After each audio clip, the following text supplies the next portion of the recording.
Alright, welcome back to another World Warships ship review. Today we've got probably one of my best matches I've ever had in the Tier 8 American battleship, the USS Tennessee. This was a ship that was available sometime in the last year, I think, as part of some sort of event that was going on. It was available for free for most players if you worked your way through the event. Since then, I don't believe it's been available to obtain again. However, I would presume that it might come back again soon, potentially even in the Christmas season. If it does, then I would kind of like to have this review out so that people kind of know what the Tennessee is and whether it's worth getting. At a quick glance, the Tennessee looks very similar to a New Mexico class battleship. It has 4 triple gun turrets with 356 millimeter guns. It is actually a different class than New Mexico, but very, very similar. Its armor scheme is okay. You can definitely bounce some shells off. I think it's mostly got 32 millimeters of plating. I can't remember if the nose and stern have weaker plating or not. Not sure on that one. But anyways, it's got relatively low health for like a tier 8 battleship. It's got 59,000 health. And I think we've even built into that a little bit. Its guns are very, very nasty. I believe that they reload in 28 seconds base, if I recall correctly. However, they have extremely accurate firing arcs. So basically from almost any range you can hit whatever you're shooting at. Very easy to get citadels in this at relatively close range, even though 356 millimeter guns are a little underpowered for tier 8 standards. Their sheer accuracy, I think, definitely makes up for that. So as you can see here, we're gonna take our first shot of the match. Not a crazy far shot, but with really almost any other tier 8 battleship, you'd probably only be hitting like 2-3 of these shells. I guess I only hit 3 this time, but anyways, did get full pens, so decent bit of damage on that. 11,000 just from 3 hits, which is pretty good. And that's kind of the key here, is that with the Tennessee, for the most part, you're not going to be getting like huge deb strikes. You're not going to get huge 50,000 damage salvos, but you'll get very consistent damage because you'll be consistently landing quite a few of your shells as long as you're aiming appropriately. See that second salvo, we got another 15,000 damage just from that alone, and I think we hit 10 of our 12 shots that time. The secondary guns on this are nothing spectacular. I wouldn't necessarily recommend building into them. The other aspects of the ship, it's got decent AA and it does get DFAA, so you can shoot down some planes. You'll still probably end up getting dropped by whatever's trying to attack you, but at least you'll be able to shoot down a few of the planes in the squadron before they kind of hit you with the full force, and they probably won't be able to take a sand pass at you. The speed on this ship leaves a lot to be desired. I think when it's full flank ahead, it only goes something like 20.8 knots, compared to other tier 8 battleships that are going like 30 knots. That is pretty painfully slow. So something that you kind of have to keep in mind. You have to be pretty good at repositioning and kind of keeping track of where you're at, because you can't get into or get out of situations very quickly. Its concealment is pretty phenomenal. I think that if you have it fully upgraded, you can get it down, to 11.4 kilometers, which is pretty darn awesome for a battleship. It really does kind of feel a little bit like a tier 8 Vermont, minus having the 457 millimeter guns. But as far as like the accuracy and kind of the stealthy battleship role, definitely feels quite similar. The heals on this are pretty good. I believe that you get them every to say like every 60 seconds base or something like that. They're not like super heals or anything crazy special like that, but you can definitely heal back quite a bit of health, and you can keep healing again very frequently, so that is nice to have. You do get a spotter plane. It brings your range out just a little bit farther. It also increases your vertical dispersion accuracy if you pop it and then fire at like a mid-range target. Pulled off our first kill of the match there. Nice long shot. Secondaries are getting a little bit of action in.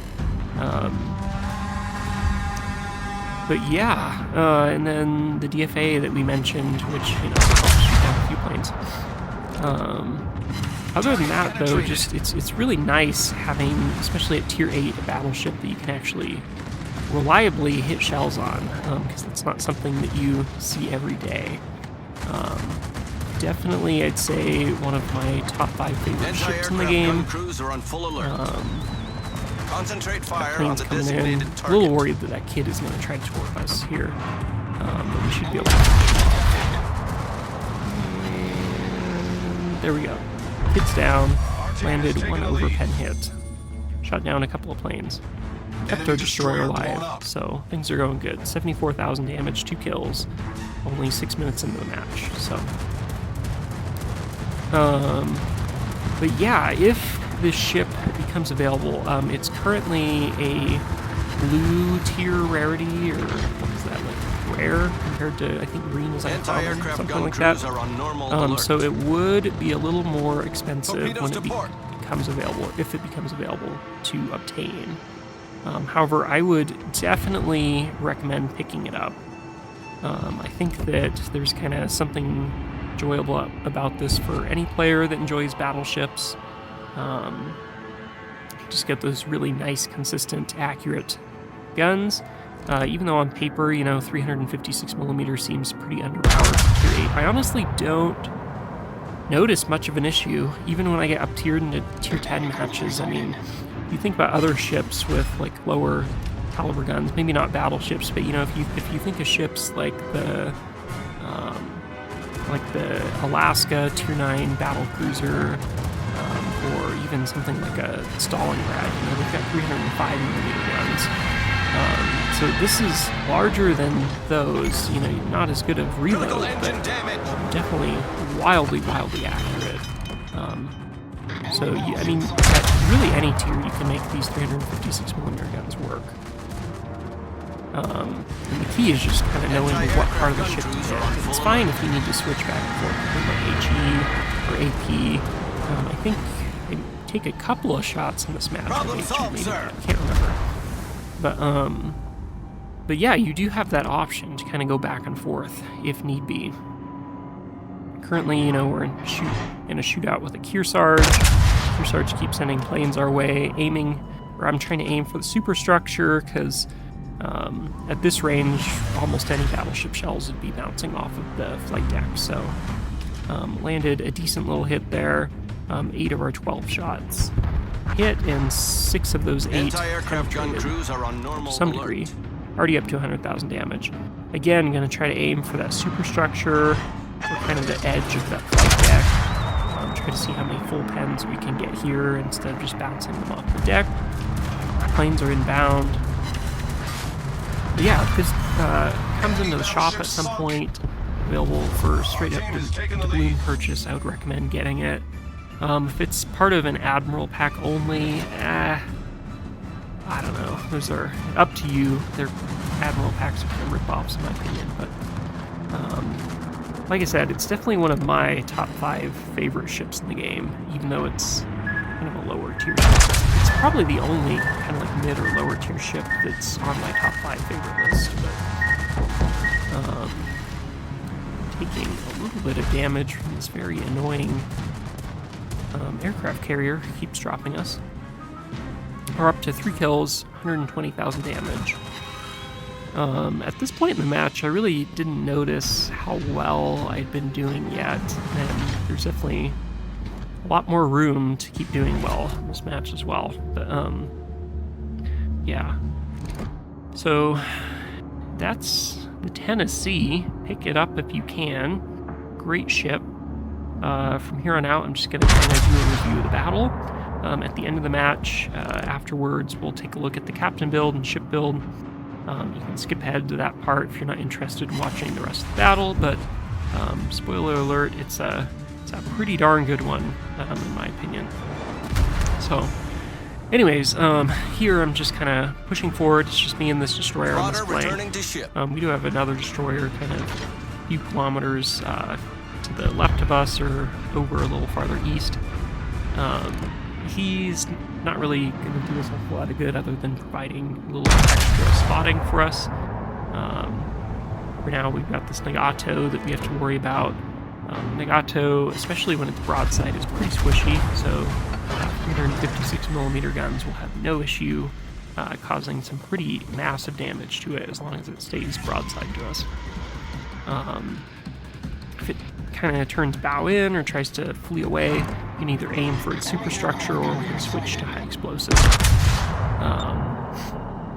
Spot the Graf Zeppelin there for just a second. I do need to be a little careful here. We did get that death strike on the Nagato. That was pretty good. I kind of wish that I was watching him when that happened to see where those shells hit. But anyways, I needed to be a little bit careful here because we're kind of broadside to that Monarch and we're getting pretty low health here.